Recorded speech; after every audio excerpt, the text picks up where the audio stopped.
이게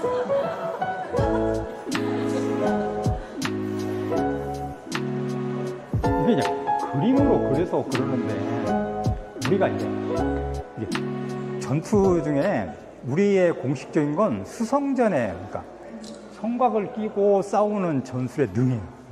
이 성 중에 제일 강력한 성이 평양성.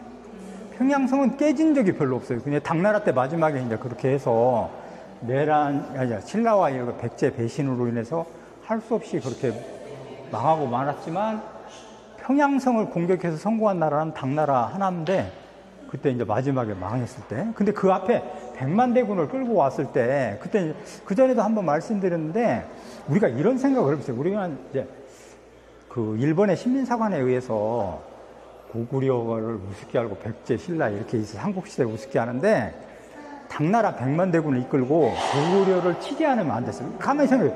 평양이 이렇게 조그만 나라인데, 아니 그거를 왜 당나라에 100만 대군이라 끌고 와서 그 나라를 치러 오냐고, 고구려를. 한번 생각해 보세요.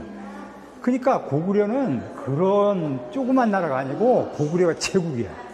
초원기로 해서 지금의 카자흐스탄 거기까지 그게 교류를 하고 거기까지 말을 달려서 갔고, 고구려 벽화에 보면 정말 고비인이라고 그래가지고 코가 큰 서양의 아랍에 있는 서커스단 이런 애들이 다 몰려갖고 살아가지고, 여자도 코가 크고 이러는 게 씨름할 때도 고구려인은 코가 낮고 그게 외국의 씨름 상대는 코가 이렇게 그걸 뭐라고 불렀냐면 고비인이라고 불렀어요.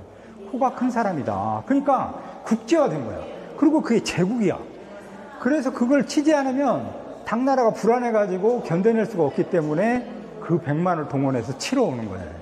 근데 그런 역사가 있는데, 그걸 우리 스스로 그걸 좁히고 줄여가지고 평양의 조그만 나라의 하나였다 이렇게 얘기하니까 논리적으로 맞지 않는 부분이 많고, 실제로는 그러면 그 당나라가 그거 고구려 조그마한 거 하나 치러 오는데 100만이나 이끌고 그렇게 올 필요가 뭐가 있을까, 이렇게 생각해 볼 수 있다는 거예요.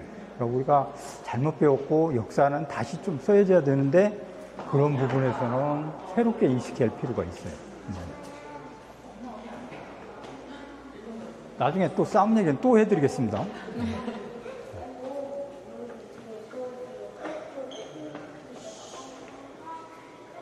이게 조선시대 때 전형적인 이 무사의 그 착용인데요. 이 착화부터 해서 이제 이런 방식으로 이렇게 했는데, 고구려의 이 양식이 고구려하고 똑같아요. 이게.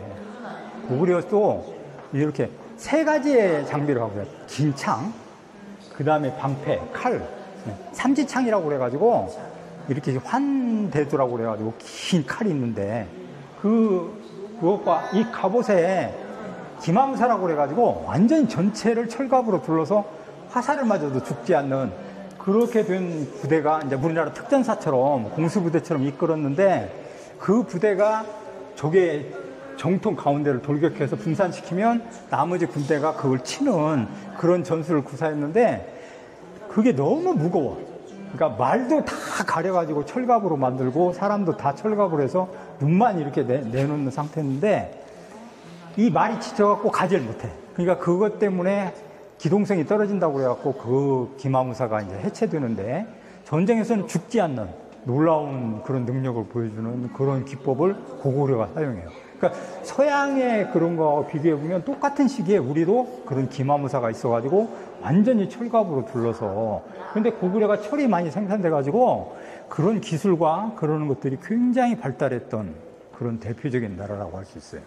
그러니까 그런 전투력이 고구려의 제국을 만들었습니다. 그러니까 그 주변에 여진부터 해서 전체를 복속시켜가지고 정말 통솔하는, 바이칼 지금은 호까지 거기다 점령하고 텐산 거기까지도 고구려가 장악한 그렇게 된 고구려예요.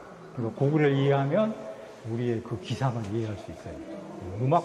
음악, 미용, 무술 모든 게 발달해서 고구려의 벽화에 보면 정말로 감탄할 정도로 높은 문화 수준을 유지했어요. 특히 정말 다양하게 가지고 무슨 푼물이 이 머리에 이렇게 여기를 이렇게 길게 늘여. 이걸 늘렸는데, 이게 움직이면 이 머리가 왔다 갔다 해요. 머리카락이, 묘돌이. 그게 남성으로부터 매력을 폭발적으로 불러일으키는 놀라운. 그러니까 우리가 이게 정지된 화면으로 이렇게 얼굴을 보잖아요. 그러면 그것만 오잖아. 근데 뭐가 움직여, 동적으로. 그러면 매번 볼 때마다 달라져. 머리카락 이쪽으로 오면, 밤에 나를 와서 찌르겠구나. 이쪽으로 가면 또, 정숙하구나. 이게 별가지 느낌이 다 드는 거야. 이런 놀라운 그런 K-뷰티의 원류인 고구려 머리 모양이 있잖아요. 작은 장식 하나, 머리카락 몇 올 속에서도 고구려인의 미적 감각과 예수로는 숨쉬고 있었던 거죠. 고구려가 더 가깝게 느껴지는 시간이었습니다.